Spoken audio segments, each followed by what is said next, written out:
আমাদের এই বাংলাদেশের মুফাসসির আল্লামা মুফতি আমির হামজা, একদম যুবক মানুষ, কথা বলেন ঠিক কিনা?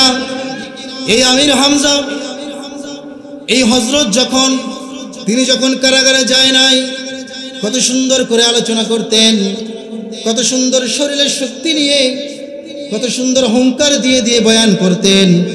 আজকে তাকে সেই কারাগারের মধ্যে নিয়ে, আয়না ঘরের মধ্যে নিয়ে এমনভাবে তাকে শাস্তি দেওয়া হয়েছে। রংপুরের জমিনে সম্ভবত গত মাসে আমির হামজা এসে একটি মাহফিলে কিছুক্ষণ আলোচনা করতে করতেই তিনি আর দর্শকদেরকে দেখতে পাচ্ছে না।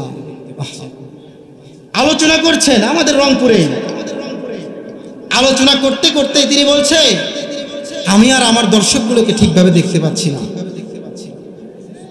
তাকে কি পরিমাণ নির্যাতন করা হয়েছে, একটা যুবক মানুষকে কি পরিমাণ নির্যাতন করা হলে তার অবস্থাটা এমন হয়।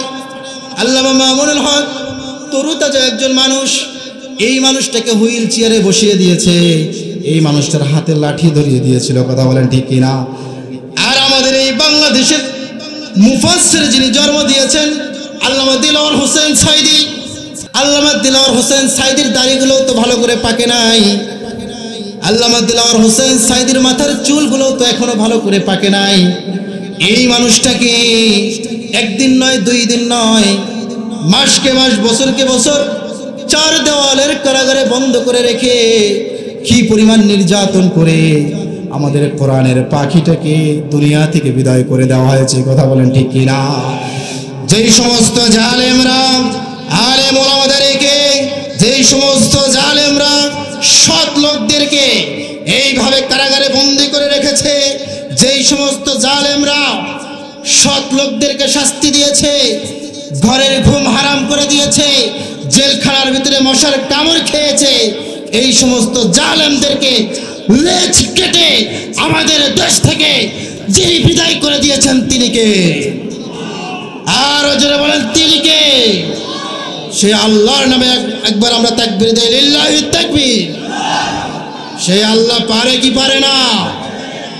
আমার ভাইয়েরা, আল্লাহ রাব্বুল আলামিন বলছেন পৃথিবীর মধ্যে একমাত্র আইনদাতা হলাম আমি, আর আমি ছাড়া যদি পৃথিবীর মধ্যে অন্য কোনো আইনদাতা থাকে, মনে রাখো পৃথিবীর মধ্যে কখনো শান্তি চলে আসবে না, পৃথিবীর মানুষ কখনো শান্তি পাবে না, পৃথিবীর মানুষের মধ্যে কখনো ঐক্য আসবে না। নবী করিম বলছেন কোরআনের আইন যদি পৃথিবীর ভিতরে না থাকে তাহলে মুসলিমদের অবস্থা এমন হবে, যত বিজাতি আছে সমস্ত বিজাতিগুলো যেভাবে ভোজ পাত্রে তারা ভোজ করে, যেভাবে এক প্লেটের মধ্যে অনেকজন একসঙ্গে খাবার খায়, বিজাতিগুলো যদি কি করবে, বিজাতিগুলো যদি কোরআনের আইন পৃথিবীর মধ্যে বাস্তবায়ন না হয়, এই বিজাতিগুলো এক প্লেটে খাবার খাওয়ার সময় যেইভাবে সকলের হাত একসঙ্গে চালিয়ে দেয়, মুসলিমদের উপরে তারা ওইভাবে হাত চালিয়ে দিবে।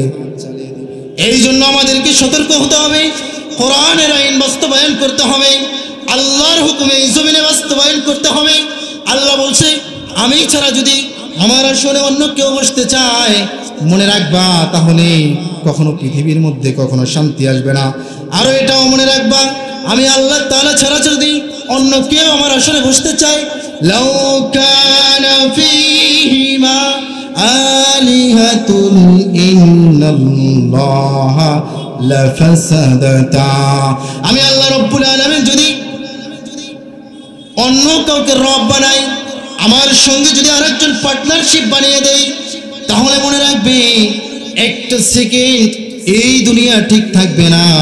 আর আমি আল্লাহ তাআলা যদি এই অনুমতি দিয়ে দেই তোমাদের মতো করে তোমরা নিয়ম বানাও, তাহলে মনে রাখবে একটা সেকেন্ডের জন্য তোমাদের মধ্যে ঐক্যবদ্ধ তৈরি হবে না।